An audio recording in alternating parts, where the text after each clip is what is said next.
Buenas tardes. Vamos a iniciar entonces con las clases de neumología, ¿verdad? Vamos a iniciar con tuberculosis. La tuberculosis es una enfermedad muy frecuente en nuestras áreas, ¿verdad? En la práctica clínica, en la práctica neumológica. Es una patología muy antigua, es tan antigua como la especie humana, que lleva con la especie humana a más de 3 millones de años.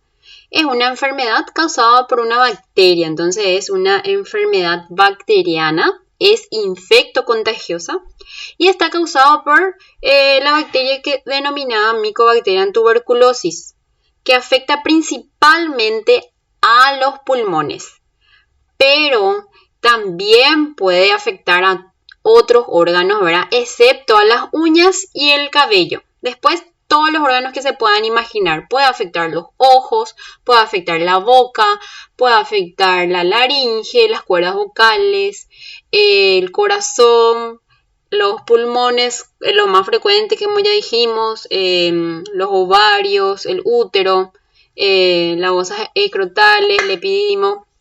Puede afectar todos los órganos que se puedan imaginar, excepto las uñas y el cabello. Y vamos a conocer más al agente agresor, ¿verdad? Que es la bacteria Mycobacteria tuberculosis, ¿verdad? ¿Cuáles son las características de esta micobacteria? Es un microorganismo en forma basilar, en forma de bastones, como se pueden observar en esta imagen, ¿verdad? Tiene forma de bastones. También se le denomina bacilo de Koch, o en la abreviatura también BK. Si ustedes dicen, por ejemplo, estamos en una recorrida, el paciente no quiere que se le diga tuberculosis, o sea, para evitar, ¿verdad? Porque hasta ahora sigue siendo una patología muy discriminada para personas que no conocen, ¿verdad? Entonces se le dice BK. Y este nombre está en honor a su descubridor, ¿verdad? Que es el doctor Roberto Koch, quien descubrió en 1882. Entonces la bacteria es aerobio preferencial, ¿verdad? ¿Qué significa eso? Que le gusta el oxígeno para poder sobrevivir. Por eso lo más frecuente que se ubican las cavidades en el lóbulo superior derecho, es lo más habitual, ¿verdad? Entonces, ¿por qué le gusta ese lugar a la tuberculosis? ¿Por qué? Porque ahí existe una mayor oxigenación. Tiene una multiplicación lenta, por eso también tiene la capacidad de estar inactivo y de activa. Entonces la parte latente sí, es debido a su multiplicación lenta. Tiene una capacidad de permanecer de forma latente, como ya le dije. Es sensible al calor y la luz ultravioleta. ¿Qué significa eso? Que muere en el calor y con la luz ultravioleta, ¿verdad? Se lo conoce también como VAR debido a las características de su pared. ¿Qué significa? Bacilo ácido alcohol resistente, ¿verdad?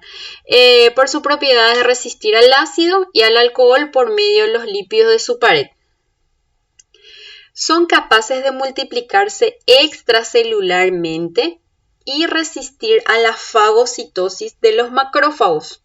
Produce una necrosis gaseosa en los tejidos infectados. Entonces, puede ingresar a nuestro cuerpo. Viene el sistema inmune a querer eliminarlo. Vienen los macrófagos para hacer la fagocitosis. ¿Y qué ocurre ahí? Puede ingresar a los macrófagos, pueden permanecer durante mucho tiempo inactivos dentro del macrófago, ¿verdad? Y después de un tiempo, cuando el cuerpo empiece a tener una inmunidad baja, estas bacterias pueden llegar a activarse y producir una enfermedad. Entonces, ¿cuál es el reservorio de la tuberculosis? Son el ser humano, el hombre, y los mamíferos, ¿verdad? Anteriormente existía más la transmisión de mamíferos a seres humanos debido a la leche, por ejemplo, de la vaca. Pero después este escenario cambió por la pasteurización de la leche. Entonces, ahora no es tan frecuente esa transmisión.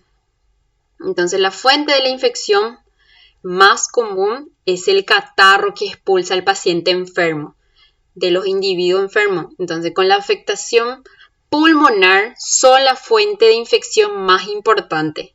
A través de partículas de Wells. ¿Qué son las partículas de Wells? Son las microgotas que el paciente enfermo empieza a expulsar, por ejemplo, cuando está hablando, cuando está tosiendo, cuando está cantando. Esas son las partículas de Wells que suelen estar cargadas de bacilos. Y ahí, como le dije, las leches del ganado también puede ser una fuente de infección. Que en especial de las vías digestivas, ¿verdad? Y gracias a la pasteurización de la leche, esta fuente de infección es poco común. ¿Cómo se transmite la tuberculosis? La infección se produce casi exclusivamente por la vía aérea, por lo que es indispensable que los bacilos estén suspendidos en el aire para transmitirse a través de las partículas de Wells, que son microgotas menos de 5 micras, procedentes de los individuos enfermos que son expulsados al toser, al hablar, al estornudar, ¿verdad? Y entonces los bacilos empiezan a ser viables en la parte del ambiente. Empieza el paciente a toser y eso va a depositarse a otra persona para infectar y luego hacer la enfermedad. Dicen que los bacilos son viables en el medio ambiente hasta 8 horas en los lugares secos y con poca ventilación. Entonces, por eso también la importancia del uso de la mascarilla en pacientes enfermos. ¿Qué pasa? El paciente empieza a toser y puede quedar en el medio ambiente por 8 horas. En el lugar donde ese paciente vino a toser, puede venir otro paciente, o sea, una persona sana, quedarse en el lugar donde el paciente tosió, sin querer puede tocar el lugar donde estuvieron esas microgotitas y tocarse la nariz, tocarse la boca, y ahí puede transmitirse o de forma directamente, ¿verdad? Así de persona a persona hablando o tosiendo por la cara, que no es tan extraño, ¿verdad? Porque hay veces que personas no se dan cuenta, pero te empiezan a toser por la cara, no saben que tienen que taparse la cara para toser, no saben que tienen que usar mascarilla cuando están enfermos. Entonces es muy común, o sea, la transmisión. O sea, que la parte de la educación, lo que nos faltaría más, ¿verdad? Porque yo, por ejemplo, tengo pacientes que no le importa nada, o sea, que empiezan a toser por la cara, vienen a echar tu catarro por el piso, ¿verdad? Entonces también tenemos que entrar esa parte con los pacientes, ¿verdad? La educación. El periodo de incubación de las bacterias, o sea que una vez que el microorganismo ingresa a nuestro cuerpo, puede durar de 4 a 12 semanas desde el momento de la infección hasta la aparición de lesiones en la infección primaria, ¿verdad? Sin embargo, puede transcurrir hasta años que esta infección primaria llega a evolucionar hacia una forma de tuberculosis pulmonar o extrapulmonar. La transmisibilidad. Durante todo el tiempo que se eliminen los bacilos vivos en pacientes que estén sin tratamiento o con tratamiento no adecuado, en condiciones de programa, se considera que una persona con tuberculosis pulmonar positiva en tratamiento ya no contagia después de los 15 días de tratamiento adecuado. Entonces, ¿cómo es esto? ¿Qué significa transmisibilidad? El tiempo en que el paciente puede transmitir la enfermedad. Y se dice que después de haber iniciado el tratamiento, 15 días, nomás él puede transmitir. Después ya no. O sea, ya no hay más riesgo de contagio. Entonces, esos 15 días que el paciente inicia su tratamiento, tienen que cuidarse en su hogar, tienen que estar aislados, tienen que tener tapaboca, ¿verdad? Porque puede transmitir. ¿Quiénes son susceptibles para la infección, la tuberculosis.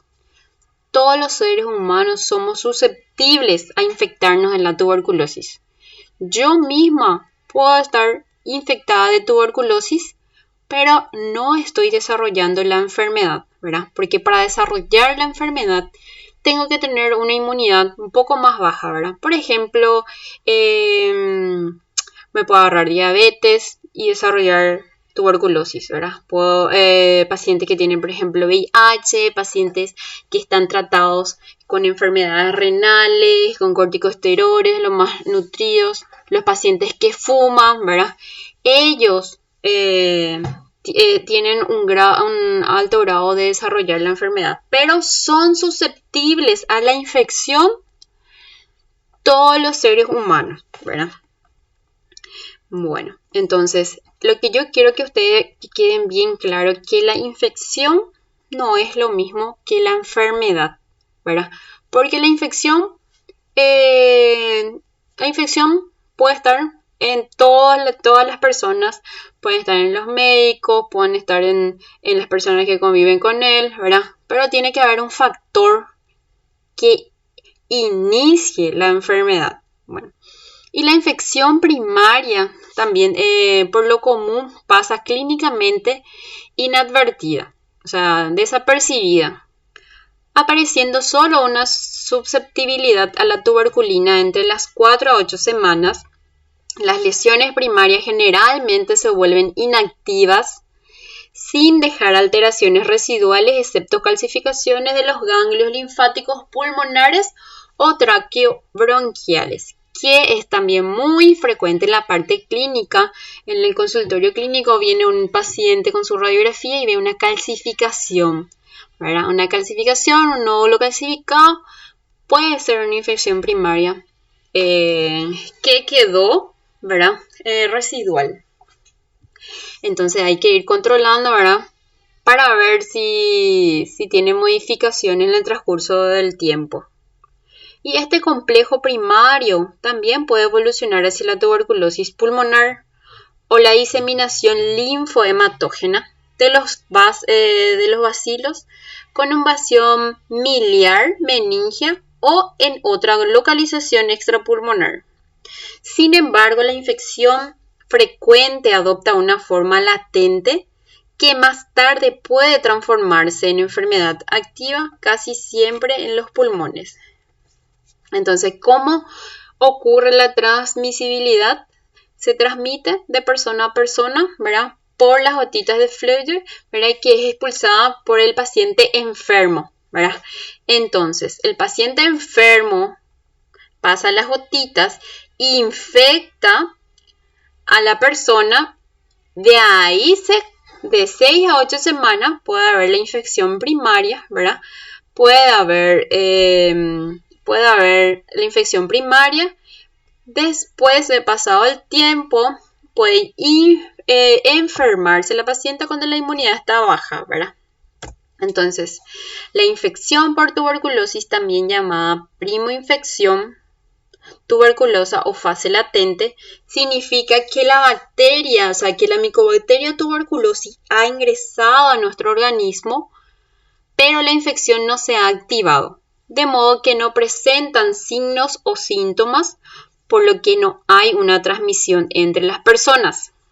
Entonces, si vos estás infectado, no tenés por qué temer, ¿verdad? Porque no hay una transmisión de persona a persona en ese caso. La enfermedad por tuberculosis o una tuberculosis activa quiere decir que la infección se ha activado y la persona presenta signos y síntomas como tos con expectoración, sensación febril de predominio vespertino, pérdida de peso de 15 días o más de evolución.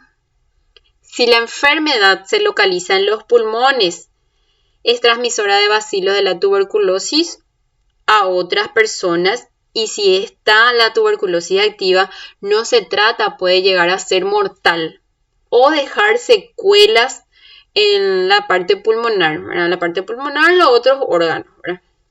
La inmunosupresión, que es causada, por ejemplo, por el VIH, los factores de riesgo que hace que la tuberculosis inactiva o latente o primo infección de la tuberculosis se active más frecuentemente y protege de forma de la tuberculosis activa o enfermedad pulmonar de la tuberculosis. Bueno, entonces como le dije, la enfermedad no es lo mismo que la infección. La infección es cuando el microorganismo ingresa a nuestro cuerpo y se inactiva. Para que sea enfermedad, necesitamos que tener algún inmunocompromiso para poder desarrollar la patología. Entonces, aquí hay un cuadro comparativo entre las infecciones de tuberculosis y la enfermedad por tuberculosis. En la infección por tuberculosis, los bacilos tuberculosis están inactivos dentro del cuerpo. La prueba cutánea de la tuberculosis generalmente resulta positiva. ¿Por qué? Porque no sé si saben o conocen, pero la PPD es la prueba cutánea, ¿verdad? Que solamente nos sirve para ver si es que estamos o no infectados. No nos sirve para hacer el diagnóstico de la tuberculosis. Entonces, PPD siempre va a ser positiva, ¿verdad? La radiografía de tórax generalmente suele ser normal. En frotis del esputo o en los cultivos no vamos a observar ningún bacilo, o sea, van a ser negativos, sin síntomas, van a estar sin síntomas y no infeccioso, no es infeccioso y no es un caso de tuberculosis, no se denominan caso de tuberculosis.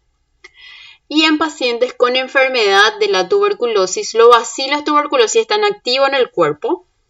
La prueba cutánea de la tuberculosis generalmente también resulta positiva. ¿Por qué? Porque lo único que nos demuestra es que el bacilo está dentro de nuestro cuerpo. La radiografía de tórax generalmente es anormal. Suele haber cavidades más frecuentes en el vértice superior derecho. Suele haber un patrón alveolar más frecuente también en los lóbulos superiores, porque recuérdense que en la parte superior de los pulmones existe mayor cantidad de oxigenación, que eso es que le gusta a estos microorganismos, ahora que son aerobios. También puede haber patrón miliar. Por ejemplo, en pacientes que tienen una diseminación hematógena, ¿verdad? Que la mayoría de las veces solicitamos el esputo y suele estar negativa. ¿Por qué? Porque no están en contacto con el bronquio para poder ver los vasitos. El frotis de esputo y los cultivos son positivos, ¿está bien? Positivos. Y los síntomas tales como, y se presentan síntomas ya ahí con tos, expectoración, con flema, puede haber fiebre de predominio vespertino, nocturno, también puede haber pérdida de peso. Y a menudo contagioso ante el tratamiento. Es un caso de tuberculosis, ahí sí ya es un caso de tuberculosis. ¿Cuál es el riesgo que tiene un paciente infectado de desarrollar la enfermedad? El riesgo es solamente del 10%. Entonces, el 10% de esos pacientes infectados pueden desarrollar la enfermedad y de esos 10%, el 50% puede desarrollar dentro de los primeros 2 años. Entonces, para hacer bien el seguimiento de la tuberculosis, nosotros tenemos lo que es el control de contacto. Entonces, se le hacen los controles a los familiares, a los amigos, a los que tuvieron contacto con el paciente enfermo, se le controla durante 2 años para ver si es que desarrolla la enfermedad. Y el otro 50% puede desarrollar la enfermedad en el resto de toda su vida. ¿Está bien? Bueno, este riesgo es diferente de acuerdo a la edad. En los niños menores de 1 año, el 40% de desarrollar formas de TB intratorácicas, el 20% puede desarrollar diseminaciones linfohemáticas severas, ¿verdad? Por ejemplo, una meningitis y la miliar. ¿Por qué es más jodido en niños? Porque la inmunidad en ellos siempre es un poco más baja que la de los adultos, porque están empezando a desarrollar su inmunidad, ¿verdad? El diagnóstico entonces de la tuberculosis pulmonar o extrapulmonar, siempre, por ejemplo, primeramente hay que hacer la historia clínica, ¿verdad? El cuadro clínico, la radiografía y después el examen bacteriológico, que se realiza a través de la baciloscopía, el cultivo y otras pruebas biomoleculares. Bueno, entonces, ¿cómo hacemos el diagnóstico? Va a venir un paciente, le interrogamos, le vamos a preguntar si tiene tos, catarro, fiebre, si tiene fiebre y a qué horas la fiebre, si es la fiebre es de tardecita, si la fiebre es de noche. Le vamos a preguntar si perdió peso en esos días, si tiene ganas de comer, si no tiene ganas de comer, cuánto perdió de peso, ¿verdad? Esa es la historia de un paciente con tuberculosis. Entonces, tos con expectoración, pérdida de peso, sensación febril de predominio vespertino durante 15 días o más, sí o sí pensar en tuberculosis.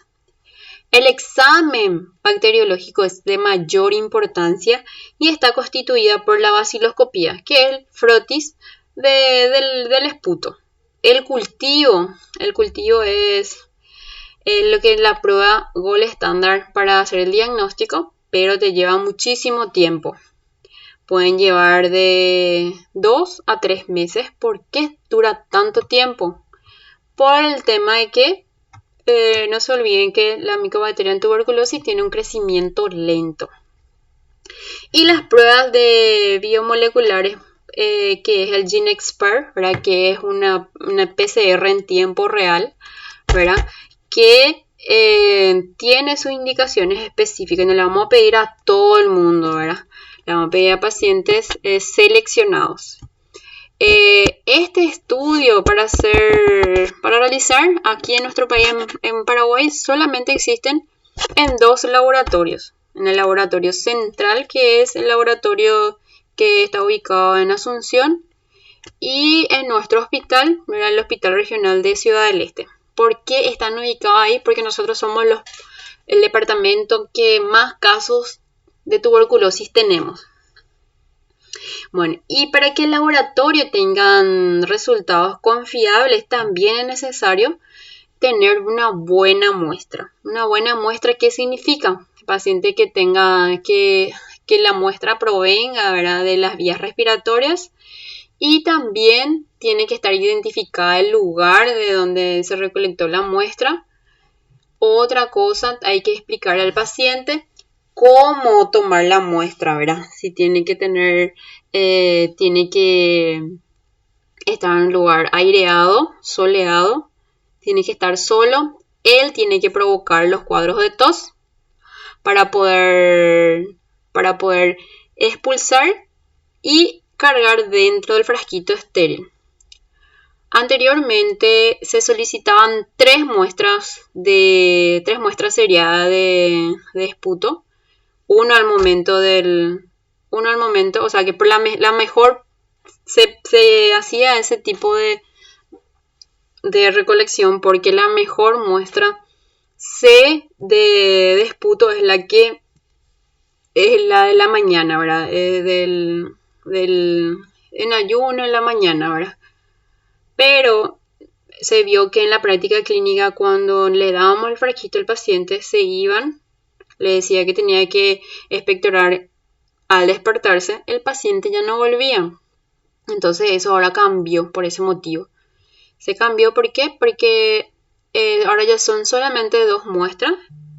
Se toma la muestra al momento de la consulta y 30 minutos después. A diferencia de antes, ¿verdad?, que se tomaba la muestra en la casa, al consultorio y 30 minutos después. Bueno, ¿y cómo se toma la muestra? Hay que decirle al paciente que tenga un buen cepillado, enjuague de boca.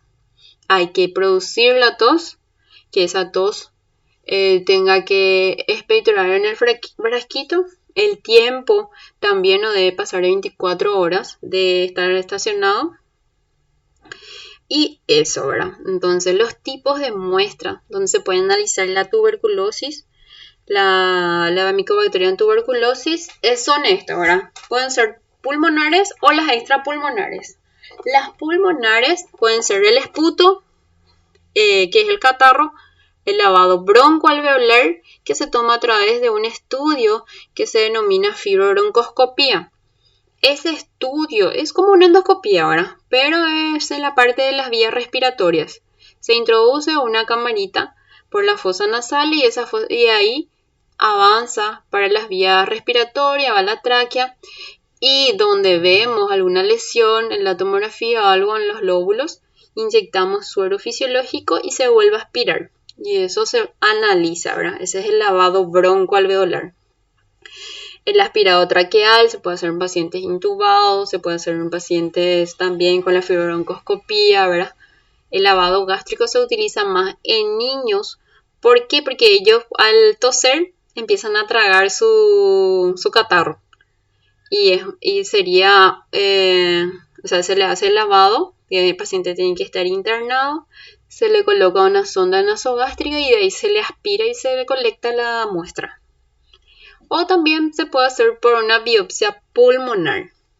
Las extrapulmonares son la toma de todos los otros órganos, ¿verdad? Como líquidos que pueden ser pleurales, las peritoneales, pericárdico, ascítico, sinovial y el líquido cefalorraquídeo.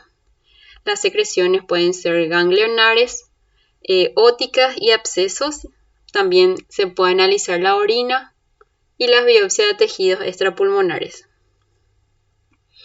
Acá, como les dije, se toman nada más ya ahora 2 muestras. Anteriormente eran 3. Este tema de examen. O sea, ¿cuántas muestras se debe tomar al paciente con sospecha de tuberculosis? 2 muestras.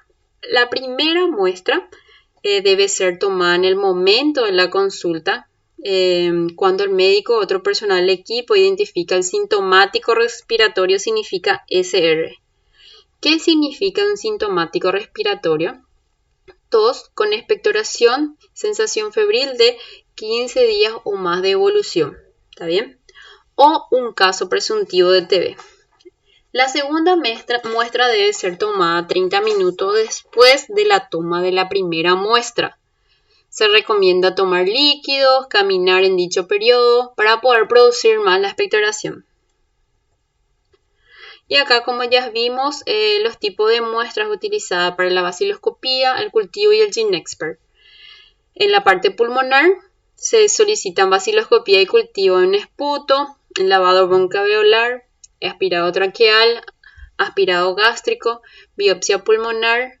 En la tuberculosis extrapulmonar también se solicita cultivo, como ya vimos, que son el líquido pleural, peritoneal, pericárdico, ascítico, sinovial y cefalorraquídeo. Puede también hacerse el cultivo en orina, en secreciones ganglionares óticas, en abscesos, en biopsia de tejido extrapulmonar. Y la tuberculosis pulmonar o extratuberculosis, ¿en quiénes se puede hacer el GeneXpert? O sea, ¿en qué muestras? En esputo, en lavado broncoalveolar, en aspirado traqueal, en aspirado gástrico, en líquido cefalorraquídeo, en aspirado de ganglios de biopsia pulmonar. Bueno, ¿qué es la baciloscopía? Es un examen microscópico directo de la muestra que es teñida bajo el método de Singh-Nielsen. Este tema de examen también. ¿Cómo se tiñe al bacilo de Koch? Con los métodos de Singh-Nielsen, que buscan las micobacterias, ¿verdad? Entonces se tiñe el material y de ahí se tiñe también los bacilos. Se mira al microscopio y ahí se pueden ver los bastones, los bacilos en la muestra. Y la baciloscopía se indica para todos los pacientes que presentan tos o expectoración durante 15 días o más, que son de los denominados sintomáticos respiratorios. Y en aquellos en los que presentan otros signos y síntomas sugestivos a la tuberculosis.